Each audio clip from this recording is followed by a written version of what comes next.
और फरिश्तों का किस अंदाज से जिक्र किया कि हमने उनको मददगार बनाया है। अब यहां देखो किस अंदाज के साथ लोगों को गुमराह करते हैं। अल्लाह पाक क्या फरमाता है, अब कुरान मजीद में मौजूद है, कुरान रशीद में मौजूद है, फरिश्तों की मदद को अल्लाह ने अपनी मदद फरमाया और फरिश्तों को मदद के लिए भेजा बदर के मकाम में। और जब उन्होंने मदद की तो फरमाया वमन नस्रु इल्ला मिन इंदिल्लाह, ये मदद अल्लाह की तरफ से है, ये मदद अल्लाह की है। वो चाहे तो डायरेक्ट मदद करे, वो चाहे तो अपने बंदों के जरिए मदद फरमाए। अब फरिश्ते मदद कर रही है तो शिर्क हो गया, क्योंकि मदद करना तो अल्लाह की इलाही होने का मयार है, तो फिर तो ये शिर्क हो जाएगा। फिर बचेगा कौन? बचेगा वही जिसका अकीदा सुन्नी वाला है, जिसका अकीदा वही है जो बरेली में रहते हुए आला हजरत ने वाज़े किया है और बताया है ये अल्लाह का फरमान है, ये आमीना के लाल का फरमान है और इस फरमान पे सारी उम्मत खड़ी है और हर एक का ये अकीदा है, बेटा अल्लाह है, मदद अल्लाह करता है, लेकिन अल्लाह ने अपनी मदद के मजहर यारों को भी बनाया है। मैं आपके सामने जो बात रख रहा हूं कुरान से भी कर रहा हूं, आपके सामने रख रहा हूं। अल्लाह पाक फरमा रहा है कि फरिश्ते मदद करते हैं, फरमाया ये मेरी मदद है। किसकी? पता चला वो मालिक है, चाहे डायरेक्ट करे चाहे इनडायरेक्ट करे, उसकी शान है। तो अगर ये मयारे खुदा होता तो फिर तो इनडायरेक्ट वाली बात ही कोई नहीं, फिर तो बच्चा बच्चा खुदा बन जाता। जैसे इन्होंने गलती खाई और कलमे में कह दिया ला इलाहा इल्लल्लाह, कोई मुश्किल कुशा नहीं, कलमा ही बदल दिया और नाउज़ बिल्लाहि मिन ज़ालिक, और लोगों को बताने लगे तौहीद है। असल में लोगों को पता ही नहीं तौहीद क्या है। तौहीद तो कुरान से पता चलेगा कि तौहीद क्या है। ये जो मैं आपके सामने बात रख रहा हूं, देखो अल्लाह जानों को मौत देता है। बताओ कौन मौत देता है?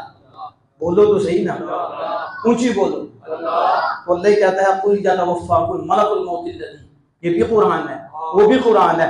महबूब कह दीजिए मलकुल मौत मौत देता है। शिर्क हो गया। अगर खुदा का यही बयान है कि रब किसी को कुछ नहीं देता, ना मुश्किल कुशा कोई, ना हाजत रवा, कुछ नहीं कर सकता, तो फिर मैं इससे पूछता हूं तुम्हारी कोई क्या है? वो तो कुरान के खिलाफ है। कुरान तो कहता है कि अल्लाह मौत देता है और अल्लाह ही कहता है मलकुल मौत देता है। बताओ, जब सुन्नी का दामन थामोगे तो बचोगे, जब सुन्नी का दामन, और मैं कहता हूं बरेलियों को पकड़ोगे तो बचोगे, बचोगे, वरना फंसोगे, बचोगे नहीं। यहां भी मरोगे तो बुरा हाल होगा। आपके तो होना ही होना है, दानी अजाब तुम्हारे लिए तैयार कर रखा है। यहां कुल जगह मौत क्यों नहीं नजर आती कि मौत कौन देता है? रब देता है। अल्लाह को पता मैं देता हूं, लेकिन दूसरी आयत में फरमाता है बताओ मलकत मौत देती है, शान है कि नहीं? बोलो तो सही, कोई शान नहीं, ये कोई मकाम नहीं, तो क्या देता? मौत। और फिर मलकत मौत किस किस को देखता है और वो किस किस को जानता है?